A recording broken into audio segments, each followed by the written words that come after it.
कामदा एकादशी व्रत कथा प्राचीन समय की बात है। एक सुंदर और समृद्ध नगरी थी जिसका नाम था रत्नपुर। इस नगरी में पुंडरीक नामक राजा राज्य करता था। वह बहुत ही धर्मात्मा, न्यायप्रिय और प्रजा का हित चाहने वाला राजा था। उसके राज्य में सभी लोग सुखी और संपन्न थे। उस नगर में अनेक गंधर्व और अप्सराएं भी निवास करते थे जो संगीत और नृत्य में निपुण थे। उन्हीं गंधर्वों में एक गंधर्व था जिसका नाम था ललित। उसकी पत्नी का नाम था ललिता। दोनों एक दूसरे से अत्यंत प्रेम करते थे और कभी एक दूसरे से दूर नहीं रहते थे।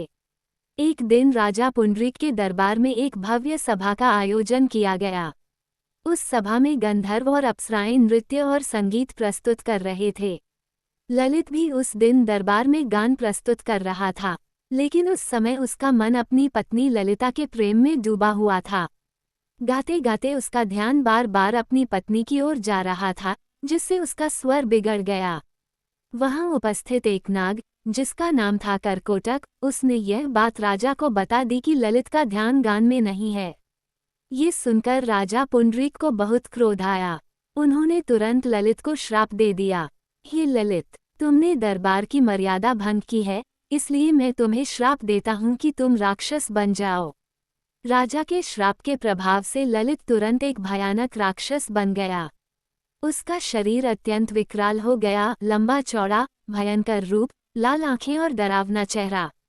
अपनी इस स्थिति को देखकर वह बहुत दुखी हुआ और जंगलों में भटकने लगा। जब उसकी पत्नी ललिता को ये बात पता चली तो वह अत्यंत दुखी हो गई। वह अपने पति से बहुत प्रेम करती थी और उसे इस हालत में देखकर उसका हृदय व्याकुल हो उठा। ललिता ने निश्चय किया कि वह अपने पति को इस श्राप से मुक्त कराएगी। वह अपने राक्षस रूपी पति के साथ जंगलों में भटकने लगी और हर समय भगवान से प्रार्थना करती रही। एक दिन भटकते भटकते वह विंध्याचल पर्वत पर पहुंची। वहां उसे एक महान ऋषि दिखाई दिए जिनका नाम था ऋषि श्रृंगी। ललिता ने उनके चरणों में गिरकर विनम्रता से कहा, हे महात्मन, मेरे पति को राजा पुंडरीक ने श्राप देकर राक्षस बना दिया है। कृपया कोई ऐसा उपाय बताए जिससे मेरे पति इस श्राप से मुक्त हो सके। ऋषि श्रृंगी ने ध्यान लगाया और फिर बोले, हे देवी, चैत्र मास के शुक्ल पक्ष की जो एकादशी आती है उसे कामदा एकादशी कहते हैं। यदि तुम इस एकादशी का विधिपूर्वक व्रत करोगी और उसका पुण्य अपने पति को अर्पित करोगी तो तुम्हारे पति इस श्राप से मुक्त हो जाएंगे। ये सुनकर ललिता के हृदय में आशा की किरण जाग उठी।